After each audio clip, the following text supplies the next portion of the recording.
चर्बी का हल्ला और साधु। इन दिनों चर्बी ही चर्बी है। दिल्ली के जैन बंधुओं से ऐसी गलती हुई कि राष्ट्र उन्हें कभी क्षमा नहीं करेगा। तुम शायद सोच रहे होगे कि जैन बंधुओं से ये गलती हुई कि उन्होंने वनस्पति तेल में मिलावट के लिए विदेश से गाय की चर्बी बुलाई। अभी कुछ नहीं कह सकते क्योंकि मामला सिद्ध नहीं हुआ। मैं ये नहीं कहता कि इन लोगों ने मिलावट के लिए चर्बी क्यों बुलाई। चर्बी तो कई सालों से बुलाई जा रही है, देश में भी निकाली जा रही है। राष्ट्र को और राष्ट्रवासियों को इस पर कोई ऐतराज़ नहीं है। हमें शिकायत इन जैन बंधुओं से ये है कि इतने लंबे अनुभव के बाद भी ये पकड़ क्यों लिए गए। हम इन्हें पकड़े जाने के लिए धिक्कारते हैं, घी में चर्बी मिलाने के लिए नहीं। इनसे चूक कहाँ हो गई? क्या कस्टम वालों को ठीक पैसा नहीं दिया? क्या खाद्य विभाग के अधिकारियों को उनका जायज़ पेमेंट नहीं किया?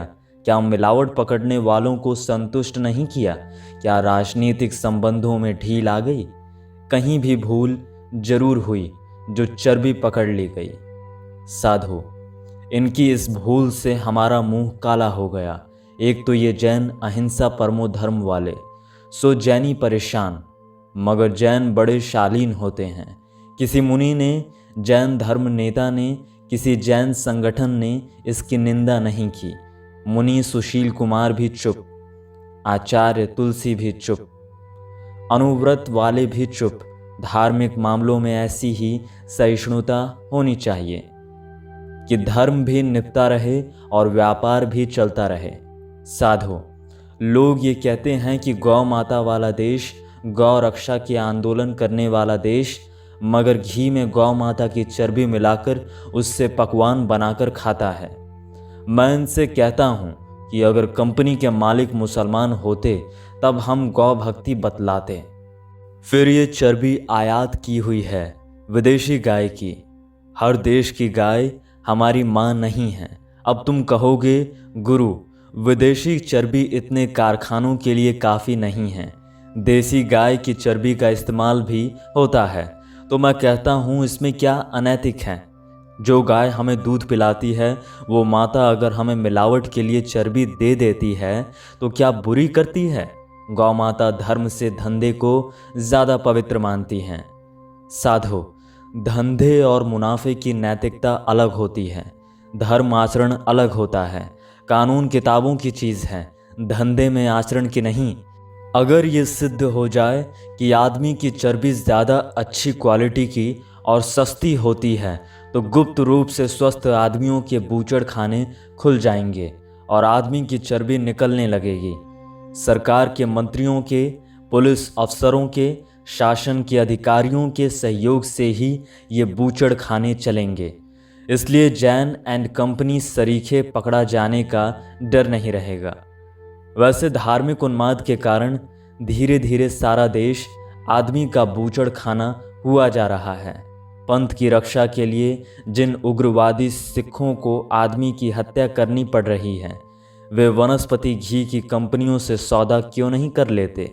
अभी हैदराबाद के दंगे में 100 हिंदू मुसलमानों की चर्बी बेकार चली गई। जिन नेताओं ने, इत्तेहादुल मुसलमान और संघ के लोगों ने, राजपुरुषों ने ये दंगा कराया, उन्हें पहले से हैदराबाद की किसी वनस्पति घी के कारखाने से ऊंची क्वालिटी की चर्बी की सप्लाई का सौदा कर लेना था। राजनीति भी सस्ती और आमदनी भी होती। यूँ तो लोग इस देश में गरीबी और भूखमरी से लाखों अकाल मौत मरते हैं, पर कमबख्त सूख कर मरते हैं, चर्बी नहीं होती। किसी काम की मौत नहीं इनकी। साधो, अब तो बाजार की हर चीज़ खाने में डर लगता है। सुबह पेस्ट से मुंह साफ करते हैं तो समझते हैं जहर मुंह में डाल रहे हैं। उधर बेचारे चरण सिंह और अटल बिहारी वाजपेयी 12 घंटे के लंबे अनशन पर बैठने वाले हैं चर्बी की मिलावट के खिलाफ। इनकी 1-2 ग्राम चर्बी घट गई तो राष्ट्रीय राजनीति कमज़ोर हो जाएगी। वैसे हम आश्वस्त हैं, 100 में से 75 भारतीय जनता पार्टी के सदस्य और समर्थक मिलावटी मुनाफाखोर व्यापारी होते हैं। ये पार्टी उन्हीं की है और सामंतवादियों की।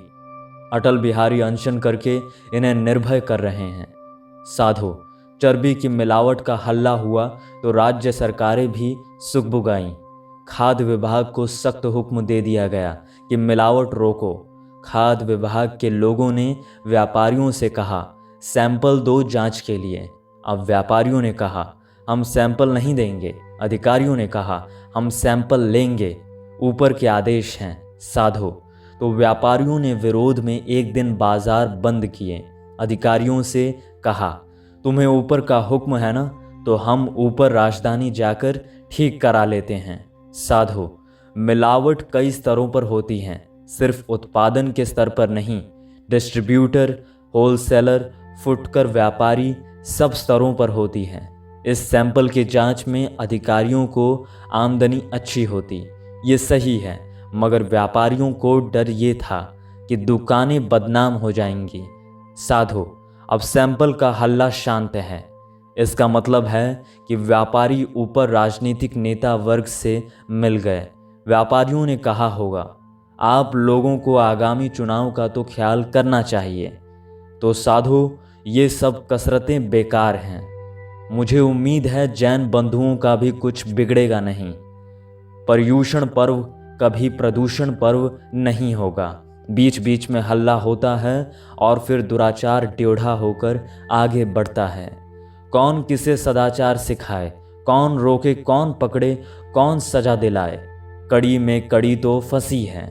साधो, राष्ट्रपति ने साबुन से नहीं नहाने की घोषणा कर दी कि वो चर्बी से बनता है। उन्हें सलाह दो कि ये प्रतिज्ञा छोड़ दें। कई देशों के राष्ट्रपति, प्रधानमंत्री, उनकी पत्नियां जैल सिंह की बगल में बैठते हैं। अभी भी उन्हें ये अचड़न होती होगी। साबुन से नहीं नहाएंगे तो उनसे ये लोग ठीक से बात नहीं कर सकेंगे, जल्दी उठ जाएंगे।